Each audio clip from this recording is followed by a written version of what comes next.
Hello, good morning, guys. Today I'm going to continue with the Anglo-Norman period. In the first part, we discussed the political and territorial and then cultural influences and the significances of the Norman period, and how this conquest turned out to be one of the biggest and one of the most significant mm, transformations in English language and literature. Now, in the second part, I'm going to discuss about the various aspects of the literature and the sort of the literature that was produced in this age, and the most significant and important events that are important from any competitive or any examinations point of view, and that are worth remembering. So guys, I would like to request you kindly subscribe my channel and keep on sharing your suggestions, so that I may be able to bring certain important changes that you want me to bring in. So without wasting our time, let's get straight to the in topic. uh, Up till now, we have discussed about Normans, the cultural influences, and the changes in the language, and firstly, the differences between the two clans, and the racial sort of treatment uh, between the subjugator and the subjugating and the subjugator, and then servant and master kind of relationship of the Anglo-Saxons and Normans. And with the passage of the time, and they got unified, and then both cultures got a sort of amalgamation, and that led to the matrimonial alliances and all. And this is how a robust and strong nation and a sense of nationhood and a sense of patriotism starts developing.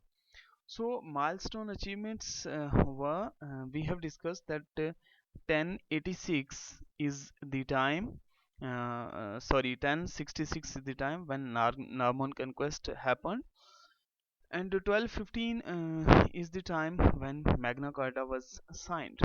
I have discussed it what actually Magna Carta is, and 1250 is the time when French lost its prominence, and from 1337 to 1453, this is the time of 100-year war between France and England, and three major and the significant and decisive battles were fought: Battle of Crécy, Poitiers, and Hastings. Uh, so then 1348 is the time when Black Death happened, and 1362 is the most important date that a student of English literature and language is required to learn it by heart. That this is the time when first language bill was passed, and English became language of the court instead of French. And 1363 is the time when English became language of the parliament. Mean prior to that, French was the language of the parliament and French was the language of the court. And 1386 is the time when English was included into school curriculum, and during the time of the William I. And then 1595 is the 1295 is the time when model parliament was developed. This was the first instance of any parliament, or the existence of the parliament, where nobles and all used to sit together and discuss the matters and were responsible to the house. Guys, now we are concerned with the literature of the Norman period. From here, we'll discuss the literature of the Norman period. As we are quite familiar with the fact that Exeter Book is the repository of the Anglo-Saxon poetry, and in a similar manner, Advocates Library at Edinburgh. Edinburgh is a place in London. Edinburgh is the repository of the literature of the age, uh, as we have Exeter Book in case of Anglo-Saxon. So remember this. One of the most important work that was produced during the age was Roger Bacon's Opus Majus. The work is in Latin, and It marked the beginning of the modern experimental science, and which was later perpetuated by Bacon in Novum Organum. So guys, this opus majus are Roger Bacon is one of the most renowned scientists of the time, who laid the foundation of the experimental philosophy, and as a verse to the uh, philosophy of Aristotle. So the next important masterpiece of the age is Historia Regum Britannia, History of the Kings of England. And the book was written by Geoffrey of Monmouth. The book is very important and very significant because of certain reason, and the reason that I'm going to recount here is this is the most credible history and not as literature, rather a helicon of literature or source book for the subsequent writers, which provided bulk of literary material for their works. So guys, remember this, that Historia Regnum Britannia is the book from which all the major writers of the of English literature derived their derived the material for the bulk of their literary masterpieces. So we'll discuss it in the next part. Historia Regum Britannia, the history of the kings of Britain, the history of the kings of Britain. So guys, the now I'm going to summarize the book and its content and the thematic concerns of the book. It deals with the history of the British kings before the advent of the Jesus Christ. Guys, one thing that has been made clear here, that the book deals with the history of the kings of the Britain who ruled the Britain, but before the arrival of the Jesus Christ. It means that it recounts the kings and their kingdoms in the BC, before Christ era. Okay, and the next important point to summarize is, it is an exquisite medley of pagan and Christian legend. Pagan is one who is not Christian. Pagan is one who doesn't believe in or one who is heretic or heathen. Pagan is say for example, as we have binaries like Christians and Jews, so similarly those who believe in Christianity, they are Christian, and those who don't believe in Christianity and the Trinity, um, they were called during that time pagans, and popularize the Arthurian legends. So guys, remember this, that this book is the first instance which introduced the Arthurian legends and started discussing Arthurian legends. In a separate lecture, I discuss about what actually Arthurian legends are. It gave a new direction and dimension to the literature. Obviously, this is the history which provided material, and from that, our great writers derived the content for their masterpieces. Obviously, the importance of the book is immense and uh, really incalculable. So, uh, few important instances are King Lear of Shakespeare, and Malory's Arthur, Mortady Malory's Arthur, and Idylls of the King by Tennyson. Such masterpieces drew heavily from this history. I mean, these three important works and the writers derived the material for these works from this history. It is an alliterative revival and the resurgence of poetry. Alliterative revival mean that alliteration was revived for this, because French writers who don't use or did not use this alliteration, they use rhyme. So rhyme is the opposite of alliteration, remember this. I'll discuss it when I'll discuss literary terms in another lecture. So guys, uh, Layamon's Brat, so uh, it is rhyming chronicle. So remember this, the poem is in rhyming chronicle. written in loose doggerel verses. Doggerel verses are basically verses that uh, that talks about the countryside, and the background is countryside, and the villages and the people and their habits. And it is a loose and shaggy verse, not a compact verse form. It talks about the rural background and all. This is called doggerel verse. It recounts history of Britain. So remember this, and it is book by Englishmen in English for Englishmen. So remember, guys, the book was written in English language, and for it was written for English people. It reckons events from Brutus to the kingdom of uh, Britain. It talks about the history from the arrival of the Romans till the uh, establishment of the Britain's own kingdom. If it doesn't own any merit, but this book records the maiden appearance of the Arthurian legend in the English language. So I have discussed it, that even though the book hardly contains any merit, yet its significance is immense because it talks about the Arthurian legends. Orums or Ormans or Mollum, it is 12th century's book. The book contains part homilies and part interpretation of the Bible. The book is religious in nature, remember this, and it uses poetic meter, and it is religious in nature. So what actually Armolum is a religious, or it is a compilation, or it is a series of homilies. It is written in poetic meter, and it is religious in nature. The Owl and the Nightingale. The poem is in the form of argument about myriad things like courtly love, etc., and is allegorical in nature. Guys, courtly love is a term which is used for the love where a noble falls in love with a lady without transforming that relation into marriage, or without consummating their love. So heroism and then chivalry, all these used to be the theme of the love poetry of such sort.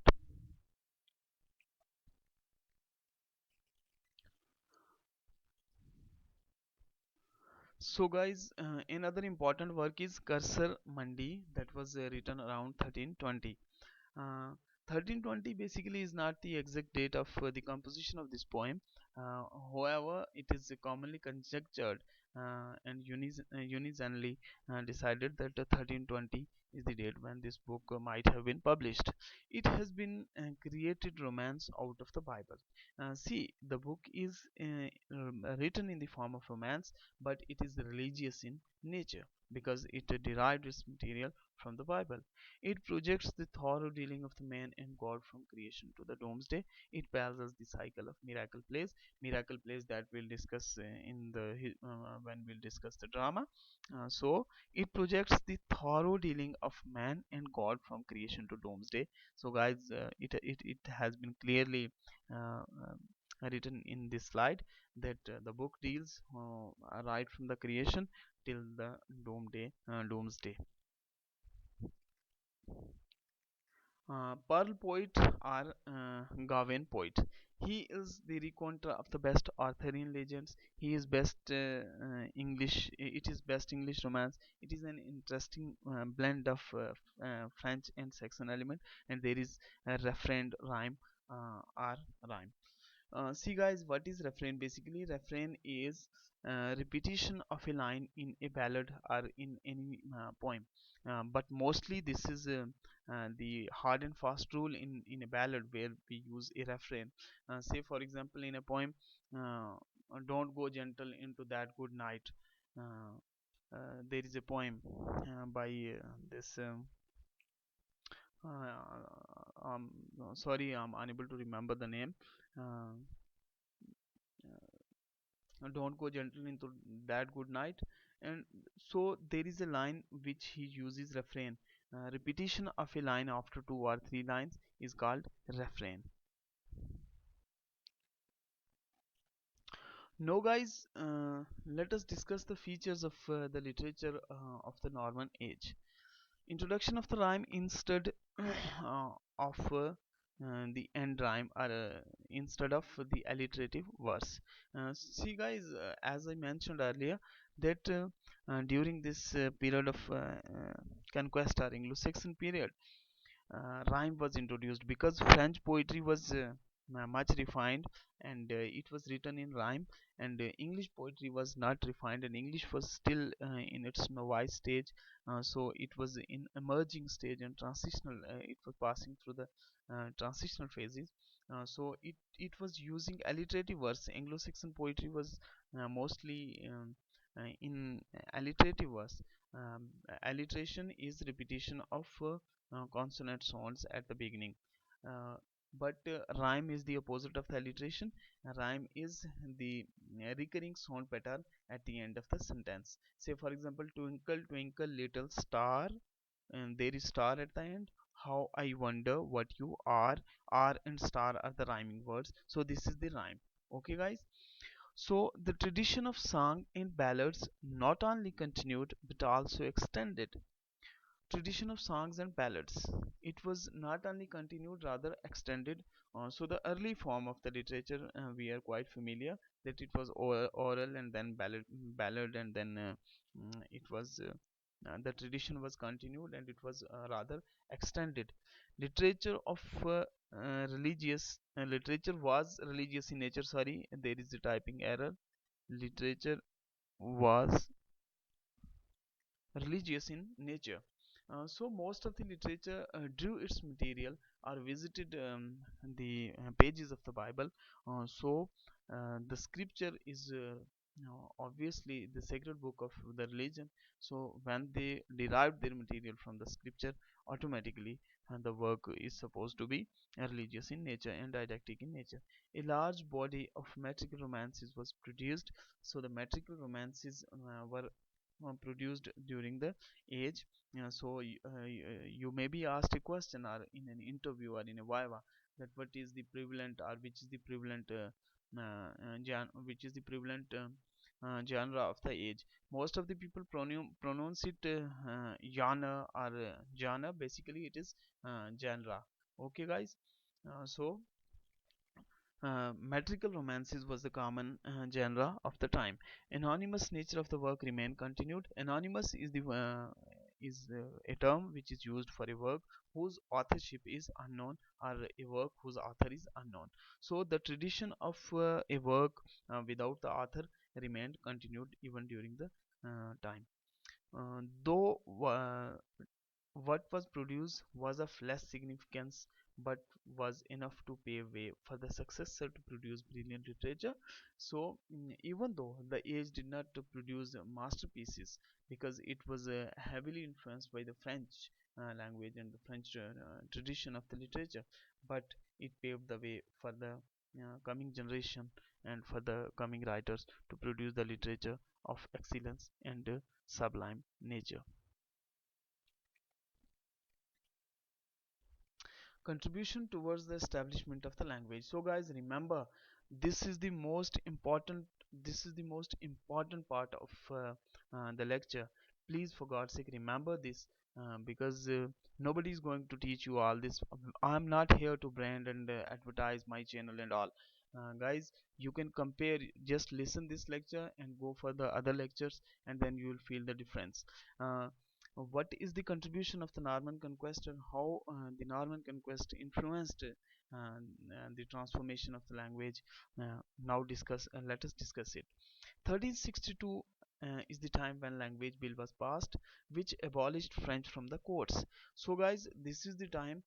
Prior to 1362, French was the language of the was the courts, and all the proceeding in the courts used to be in the French language. But after the passage of the 1362 language bill, now the proceeding in the courts were in English language. So this gave the precedence and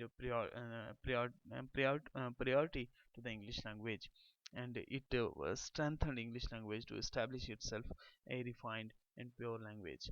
1363 is the time when English became language of the parliament. It means that from court, now the language has transformed from court to the parliament, and now even in 1363 parliamentary proceedings were carried out in English. It was an other step ahead towards the development and establishment of the English tradition. And because of the French influence, we got a huge wealth of the French vocabulary, and which enhanced the English lexicon. Lexicon is basically a term which is used for and the wealth of the vocabulary or for the dictionary. Okay, guys, and English ceased to bear any foreign influence now after this Anglo-Norman conquest. English stopped seeking, or English stopped being influenced by any other external influence or receiving any other influence. It became the language of the land, and afterwards English established itself and became the language of the land. Establishment of Oxford University in 1163 and Cambridge in 1209 gave promise and linguistic affirmation. So guys, Oxford University was established in 1163 and Cambridge University was 67, and Cambridge University was established in 1209. It gave promise and currency to the language and affirmed our language, uh, led to the formation of the language. So guys, here we conclude this lecture. If you like this lecture, uh, thank you so much. Kindly subscribe my channel Sublime Lyceum, because your subscription really encourages us to work more diligently and more assiduously. So guys, if you want PDF of this entire lecture, you can contact me here. Email is there given, and please keep on sharing your valuable suggestions in the comment section. And guys, don't forget to subscribe my channel, watch the entire video, and then you will feel the difference. Thank you so much for giving your time. Have a nice time ahead. In the next lecture we'll discuss Chaucer age. From there our syllabus for English literature for UGC NET begins. Thank you so much. Have a nice time ahead.